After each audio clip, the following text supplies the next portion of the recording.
Students நம்மோட commerce explorer media சேனலில் என்னென்ன சப்ஜெக்ட்ஸுக்கெல்லாம் வீடியோஸ் அப்லோட் பண்ணியிருக்கோம் அப்படின்ற லிஸ்ட்டு தான் இது. இந்த சப்ஜெக்டுக்குரிய வீடியோஸ்க்கு லிங்க் நான் டிஸ்கிரிப்ஷன் பாக்ஸில் கொடுத்துருக்கேன். Okay, financial accounting, corporate accounting, management accounting, cost accounting, இந்த எல்லா சப்ஜெக்ட்டுக்குமாய் ப்ளேலிஸ்ட்டும் க்ரியேட் பண்ணியிருக்கேன். அந்த ப்ளேலிஸ்ட்டோட லிங்க் டிஸ்கிரிப்ஷன் பாக்ஸில் செக் பண்ணிக்கோங்க. வணக்கம். இந்த வீடியோவில் கார்ப்பரேட் அக்கௌண்டிங் சப்ஜெக்டில் இஷ்யூ ஆஃப் ஷேர்ஸ் சாப்டரில் university of Madras question paper November 2022 year அந்த கொஷின் பேப்பரில் கேட்டிருக்கக்கூடிய 5 மார்க்ஸ் ப்ராப்ளம்க்கு தான் நம்ம ஆன்சர் போட்டு பார்க்க போகிறோம்.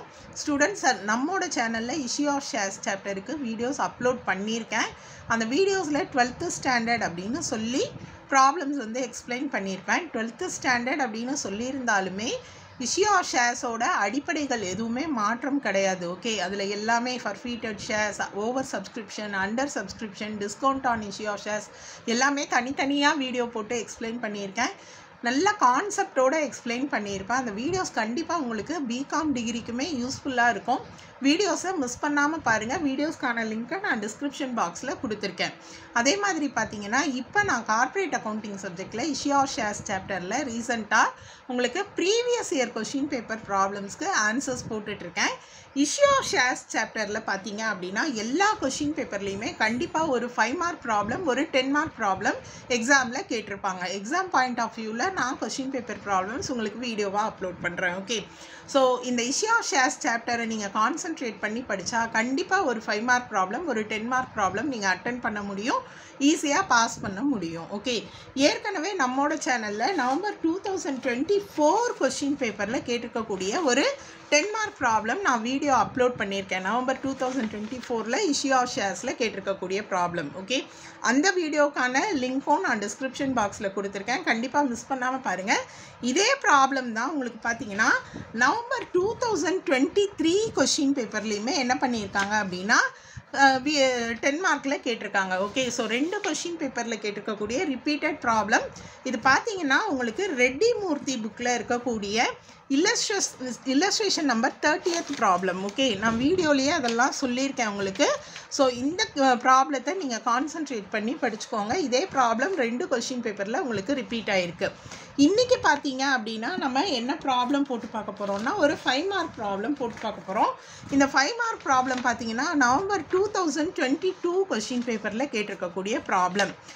இந்த ப்ராப்ளத்துக்குரிய ஆன்சரும் பார்த்தீங்கன்னா ஒரு இல்லஸ்ட்ரேஷன் கொஷின் தான். இல்லஸ்ட்ரேஷன் நம்பர் நான் உங்களுக்கு சொல்கிறேன் பாருங்கள். இது November 2022 question paper, question number 13. Okay, so இதுக்கு தான் நம்ம இப்போது ஆன்சர் போட்டு பார்க்க போகிறோம். உங்களோட ரெட்டி மூர்த்தி புக்கு, கார்ப்பரேட் அக்கௌண்டிங் ரெட்டி மூர்த்தி புக்கில் இருக்கக்கூடிய illustration number 4th problem. Okay, so problem பார்த்தீங்கன்னா 5 மார்க் ப்ராப்ளம். என்ன ஹெட்டிங் பாருங்கள், shares issued for cash and நான் கேஷ் கன்சிடரேஷன்.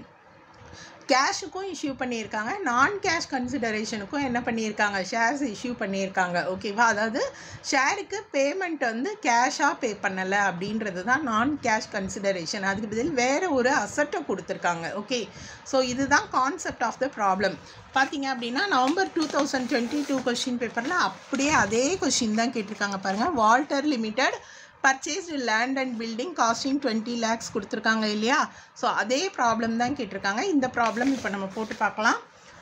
கொஷினை ஃபஸ்ட்டு நான் ரீட் பண்ணுறேன், என்னென்ன இன்ஃபர்மேஷன்ஸ் கொடுத்துருக்காங்க அப்படின்றத தெரிஞ்சுக்கலாம்.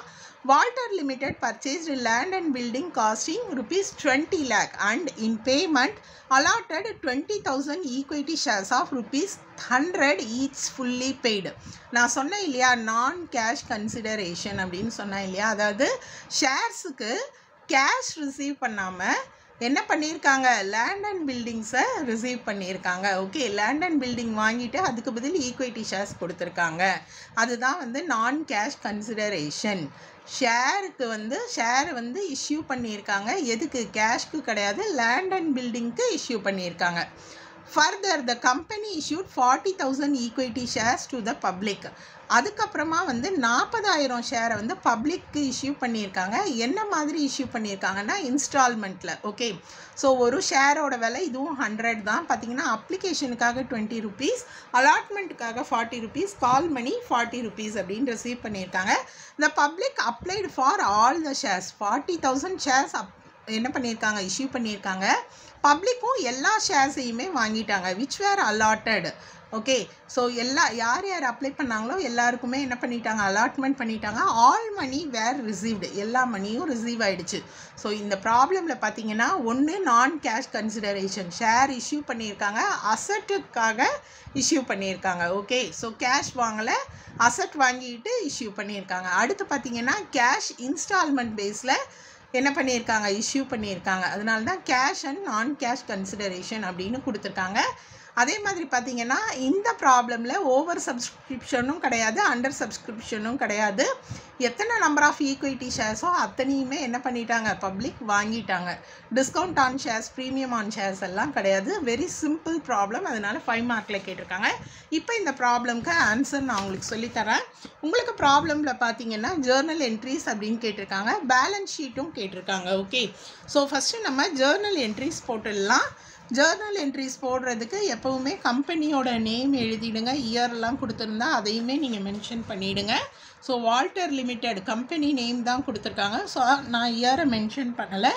ஜேர்னல் என்ட்ரிஸ் அப்படின்னு போட்டுடுங்க. எப்போவுமே வந்து அக்கௌண்ட் சப்ஜெக்டில் ஸ்டெப் மார்க் உண்டு. நீங்கள் என்ட்ரிஸில் தப்பு பண்ணாலும் சரி, கேல்குலேஷனில் தப்பு பண்ணாலும் சரி, உங்களுக்கு ஸ்டெப் மார்க் உண்டு. அதனால் எப்போவுமே ப்ராப்ளம் கேட்டால் நீங்கள் வந்து எந்த ப்ராப்ளத்தையும் தெரியல, எனக்கு ஆன்சர் வராது அப்படின்னு விட்டுட்டு வராதிங்க. ஓகே, ஸோ ஜேர்னல் என்ட்ரி எழுதணும் அப்படின்னா ஃபஸ்ட்டு வந்து என்னென்ன ஹெட்டிங்ஸ் கொடுப்போமோ அதை எடுத்து எழுதிக்கோங்க. Date, particulars. ஸோ இந்த மாதிரி வந்து நீங்கள் கரெக்டாக எடுத்து எழுதும்போது, ஃபார்மேட்டை கரெக்டாக எழுதும்போது அதுக்கே ஒரு ஸ்டெப் மார்க் உண்டு, 1 மார்க்கோ 2 மார்க்கோ இல்லையா. ஸோ அதனால் இதெல்லாம் கரெக்டாக எழுதிட்டு அதுக்கப்புறம் ப்ராப்ளம் ஆரம்பிங்க. கொஷின் பாருங்கள். ஃபஸ்ட்டு வந்து அவங்க என்ன பண்ணியிருக்காங்க, லேண்ட் அண்ட் பில்டிங் வந்து ரிசீவ் பண்ணியிருக்காங்க, ஷேர்ஸை இஷ்யூ பண்ணியிருக்காங்க, லேண்ட் அண்ட் பில்டிங்கை ரிசீவ் பண்ணியிருக்காங்க.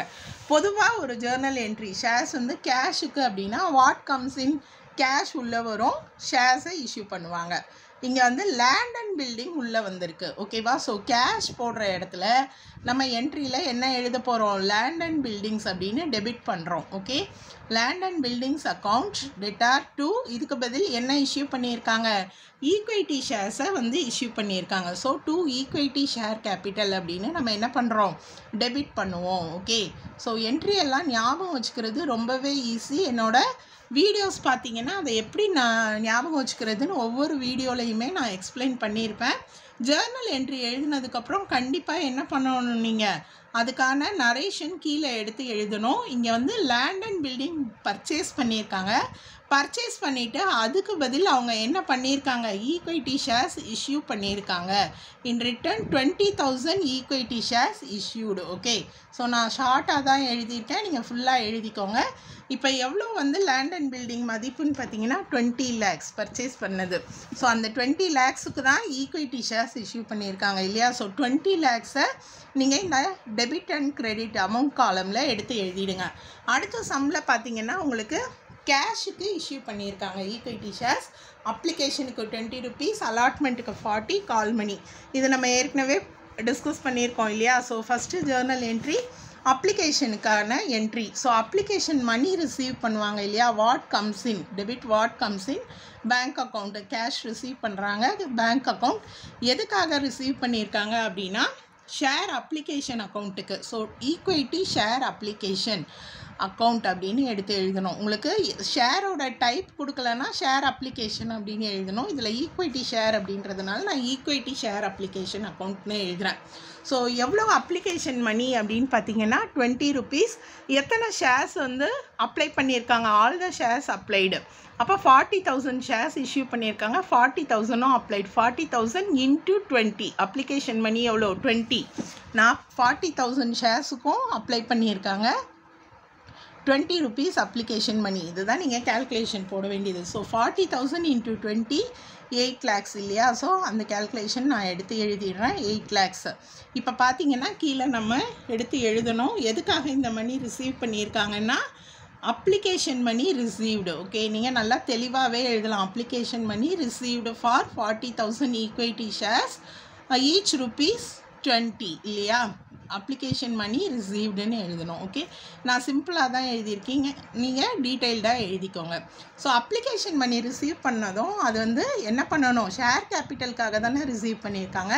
ஷேர் கேபிட்டல் அக்கௌண்ட்டுக்கு நீங்கள் ட்ரான்ஸ்ஃபர் பண்ணணும். ஸோ அடுத்த என்ட்ரி பார்த்தீங்கன்னா அப்ளிகேஷன் மணி எதுக்கு ட்ரான்ஸ்ஃபர் ஆகுது அப்படின்னு பார்த்தீங்கன்னா ஷேர் கேபிட்டல். ஸோ அப்ளிகேஷன் அக்கௌண்ட்டை நம்ம டெபிட் பண்ணணும். Debit equity share application to எதுக்கு ட்ரான்ஸ்ஃபர் பண்ணணும் அப்படின்னு பார்த்தீங்கன்னா equity share capital account. Okay, so equity share capital account அப்படின்னு கிரெடிட் பண்ணிவிடுங்க. ஸோ இதில் அண்டர் சப்ஸ்கிரிப்ஷன் ஓவர் சப்ஸ்கிரிப்ஷன்லாம் இல்லை. எல்லா ஷேர்ஸுமே 40,000 ஷேருக்குமே ரிசீவ் பண்ணிட்டாங்க இல்லையா? ஸோ அந்த அமௌண்ட்டு ஃபுல்லாகவே நம்ம என்ன பண்ணணும்? ட்ரான்ஸ்ஃபர் பண்ணணும். ஓவர் சப்ஸ்கிரிப்ஷனாக இருந்தால் தான் அமௌண்ட்டு மாறும். நீங்கள் வந்து கேல்குலேஷன்லாம் யோசிக்கணும். ஸோ இதுக்கு நம்ம என்ட்ரி எழுதிடணும். Being application money transferred equity application money transferred அப்படின்னு எழுதிடணும். ஸோ அடுத்த என்ட்ரி பார்த்தீங்க அப்படின்னா நீங்கள் அலாட்மெண்ட் மணிக்கு எழுதணும் இல்லையா? ஸோ அலாட்மெண்ட் மணி ஃபஸ்ட்டு டியூவாக இருக்கும், அதுக்கப்புறம் தான் ரிசீவ் பண்ணுவாங்க. அதாவது பே பண்ண சொல்லி கேட்பாங்க. அலாட்மெண்ட் மணி டியூவுக்கு நம்ம என்ன என்ட்ரி எழுதுவோம் அப்படின்னு பார்த்தீங்கன்னா equity share allotment account. So இதுதான் entry. Equity share allotment account debtor to எதுக்காக ரிசீவ் பண்ணுறாங்க அப்படின்னு பார்த்தீங்கன்னா ஷேர் கேபிட்டலுக்காக ரிசீவ் பண்ணுறாங்க இல்லையா? So equity share capital account அப்படின்னு போடணும். ஓகே, ஸோ இது எதுக்காக அப்படின்னு பார்த்தீங்கன்னா கம்பெனி வந்து ஈக்விட்டி ஷேர் ஹோல்டர்ஸ் கிட்ட அலாட்மெண்ட் மணி பே பண்ணுங்கன்னு சொல்லி கேட்குறாங்க. அதுதான் allotment money due. Okay, so எடுத்து எழுதும்போது being allotment money due on equity shares of, நான் வந்து இது வந்து ஷார்ட்டாக தான் எழுதுகிறேன், வீடியோ லென்த்தாக போகக்கூடாது அப்படின்னு. நீங்கள் வந்து அலாட்மெண்ட் மணி டியூ ஆன் எத்தனை number of shares 40,000 shares at rupees allotment மணியை காட்டணும். ஓகேவா? நான் ஷார்ட்டாக எழுதியிருக்கேன்.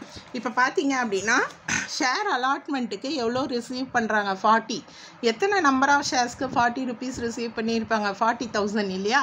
ஸோ 40,000 இன்ட்டு 40 இதுதான் அமௌண்ட் காலமில் நீங்கள் கேல்குலேட் பண்ண வேண்டியது. 40,000 இன்ட்டு 40 ருபீஸ் நீங்கள் கேல்குலேட் பண்ணிங்கன்னா உங்களுக்கு எவ்வளோ அமௌண்ட் கிடைக்கும்? 16 lakhs. ஓகே, ஸோ அந்த 16 lakhs-ஐ நான் இங்கே எடுத்து எழுதிடுறேன். அலாட்மெண்ட் மணி பே பண்ண சொல்லி கம்பெனி கேட்டாங்க, டியூ, அதுக்கான என்ட்ரி. அடுத்து அலாட்மெண்ட் மணி ரிசீவ் பண்ணுவாங்க. ஸோ உங்களுக்கு ப்ராப்ளமில் என்ன கொடுத்துருந்தாங்க? எல்லா அமௌண்ட்டுமே ரிசீவ்டு அப்படின்னு கொடுத்துருந்தாங்க இல்லையா? So what comes in bank, cash உள்ளே வருது இல்லையா? Debit cash account.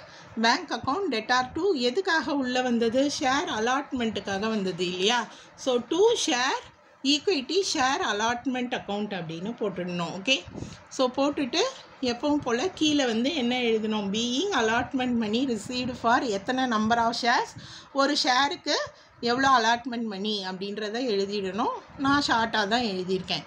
Being allotment money received. Okay, so இதே அமௌண்ட்டை அப்படியே ரிசீவ் பண்ணிட்டாங்க. எவ்வளோ டியூவோ அது யாருமே பே பண்ணாமல் இல்லை. ஸோ இங்கேயுமே நான் 16 lakhs அப்படின்னு எடுத்து எழுதிடுறேன். ஓகேவா? ஸோ அடுத்து பார்த்தீங்க அப்படின்னா நம்ம என்ன எழுத போகிறோம்னா கால் மணியும் இப்போ கம்பெனி பே பண்ணி சொல்லி கேட்குறாங்க, டியூவாக இருக்குது. ஓகே, ஸோ ஈக்விட்டி ஷேர் கால் account. Okay, equity share call மணி அக்கௌண்ட், ஈக்விட்டி ஷேர் கால் அக்கௌண்ட் அதை தான் டெபிட் பண்ணணும். எதுக்காக இதை கால் மணி அப்படின்னு பார்த்தீங்கன்னா ஈக்விட்டி ஷேர் கேபிட்டலுக்காக. அதாவது கம்பெனி வந்து அவங்களோட ஷேர் ஹோல்டர்ஸை கால் மணி பே பண்ண சொல்லி கேட்குறாங்க. Being share call money due on எத்தனை ஷேர்ஸ் அப்படின்றத எழுதணும், டீட்டெயில்டாக எழுதணும். ஓகே, கால் மணி டியூ அப்படின்னு ஷார்ட்டாக எழுதியிருக்கேன் நான், நீங்கள் எலாபரேட்டாக எழுதிக்கோங்க. ஸோ கால் மணி அமௌண்ட் எவ்வளோ அப்படின்னா ஒரு ஷேருக்கு அமௌண்ட்டு பார்த்திங்கன்னா 40 rupees. ஓகே, ஸோ எத்தனை நம்பர் ஆஃப் ஷேர்ஸ்னு பார்த்தீங்கன்னா 40,000 ஷேர்ஸ் தான் அப்ளை பண்ணாங்க, இஷ்யூ பண்ணாங்க இல்லையா? ஸோ 40,000 இன்ட்டு 40 இதுக்குமே 16 lakhs. ஸோ 16 lakhs அப்படின்னு எடுத்து எழுதிடுறேன். ஸோ அலாட்மெண்ட் மணி டியூ அப்படின்னு போட்டதுக்கப்புறமா என்ன எழுதணும்? மணி ரிசீவ் பண்ணுவாங்க இல்லையா? ஸோ ரிசீவ் பண்ணுறதுக்கு என்ன என்ட்ரி அப்படின்னு பார்த்தீங்கன்னா பேங்க் அக்கௌண்ட் அமௌண்ட்டை ரிசீவ் பண்ணுறாங்க. Debit what comes in bank account debtor to என்ன மணியை ரிசீவ் பண்ணாங்க? ஈக்விட்டி ஷேர் கால் மணி ரிசீவ் பண்ணியிருக்காங்க இல்லையா? ஸோ அதை எழுதிட்டு கால் மணி ரிசீவ்டு ஃபார் அப்படின்னு போட்டு எத்தனை நம்பர் ஆஃப் ஷேர்ஸுக்கு எவ்வளோ பெர் ஷேர் அப்படின்றதையும் நீங்கள் மென்ஷன் பண்ணிடணும். எல்லா அமௌண்ட்டையுமே ரிசீவ் பண்ணிட்டாங்க இல்லையா? ஸோ இந்த 16 lakhs கால் மணி டியூவை வந்து ரிசீவ் பண்ணிட்டாங்க. எந்த ஷேர் ஹோல்டருமே என்ன பண்ணலை, பே பண்ணாமல் இல்லை. No calls in arrears. So அதை எடுத்து எழுதிட்டேன். ஓகே, ஸோ இப்போ இதில் ஜேர்னல் என்ட்ரிஸ் கேட்டிருந்தாங்க. ஜேர்னல் என்ட்ரிஸ்க்கு அப்புறம் என்ன கேட்டிருக்காங்கன்னா உங்களுக்கு பேலன்ஸ் ஷீட்டும் ப்ரிப்பேர் பண்ண சொல்லி கேட்டிருக்காங்க. ஸோ பேலன்ஸ் ஷீட் ப்ரிப்பேர் பண்ணணும் அப்படின்னா நீங்கள் இந்த ஜேர்னல் என்ட்ரிஸை வச்சுட்டு என்ன பண்ணிடணும், ஃபஸ்ட்டு லெட்ஜர் போட்டு கண்டுபிடிச்சிக்கோங்க. ஷேர் கேபிட்டலில் என்ன வருது அப்படின்றதெல்லாம் கண்டுபிடிச்சிக்கோங்க. ஓகே, இப்போ பேலன்ஸ் ஷீட்டுக்கு ஃபார்மேட் இருக்குது. நீங்கள் கம்பெனி அக்கௌண்ட்ஸில் ஒரு பேலன்ஸ் ஷீட் இப்படி தான் ப்ரிப்பேர் பண்ணணும்னு ஃபார்மேட் இருக்குது. அந்த ஃபார்மேட் படி தான் நீங்கள் ப்ரிப்பேர் பண்ணணும். இந்த பேலன்ஸ் ஷீட்டோட ஃபார்மேட் படி ஃபஸ்ட்டு ஹெட்டிங்கில் equity and liabilities. Okay, so அதில் ஹெட்டிங் பார்த்தீங்கன்னா ஷேர் ஹோல்டர்ஸ் ஃபண்டுன்னு போட்டு அதில் ஷேர் கேபிட்டல் காட்டணும். ஷேர் கேபிட்டல் அப்படின்னு பார்த்தீங்கன்னா உங்களோட இந்த ஈக்விட்டி ஷேர் கேபிட்டல் எல்லாமே நீங்கள் ஆட் பண்ணிங்கன்னா 60 lakhs வரும். நீங்கள் லெட்ஜர் ப்ரிப்பேர் பண்ணால் அதை எழுதியிருக்காங்க. அடுத்து அசட் சைடில் பார்த்தீங்க அப்படின்னா நம்ம வந்து லேண்ட் அண்ட் பில்டிங் வாங்கியிருக்காங்க இல்லையா? டேஞ்சிபிள் அசட்ஸ் அப்படின்ற ஹெட்டிங்கில் அந்த லேண்ட் அண்ட் பில்டிங்குரிய 20 lakhs காட்டணும். நீங்கள் வந்து கேஷ் அக்கௌண்ட்டுக்கு வந்து லெட்ஜர் ப்ரிப்பேர் பண்ணியிருப்பீங்க. அப்படி கேஷ் அக்கௌண்ட்டுக்கு லெட்ஜர் ப்ரிப்பேர் பண்ணியிருந்தீங்கன்னா 40 lakhs அதுக்கு வரும். ஓகேவா? ஸோ இதெல்லாமே இப்போ பார்த்தீங்கன்னா லயபிலிட்டிஸ் சைடில் ஷேர் கேபிட்டல் 60 lakhs வந்துருச்சு. அசட்ஸில் வந்து அந்த லேண்ட் அண்ட் பில்டிங்கும் கேஷையும் ஆட் பண்ணால் 60 lakhs வந்துடும். ஓகே, ஸோ வீடியோ ரொம்ப லென்த்தாக போகும். 5 மார்க்கில் உங்களுக்கு கொஷின் பேப்பரில் ஜேர்னல் என்ட்ரி மட்டும்தான் கேட்டிருக்காங்க பாருங்கள். ஓகே, நான் பேலன்ஸ் ஷீட்டுக்கு ஐடியா மட்டும்தான் சொல்லியிருக்கேன். அதாவது முக்கியமான லெட்ஜர் அக்கௌண்ட் மட்டும் நீங்கள் ஓப்பன் பண்ணணும். கேஷ் அக்கௌண்ட் கண்டிப்பாக ஓப்பன் பண்ணணும். ஷேர் கேபிட்டல் அக்கௌண்ட் ஓப்பன் பண்ணணும்.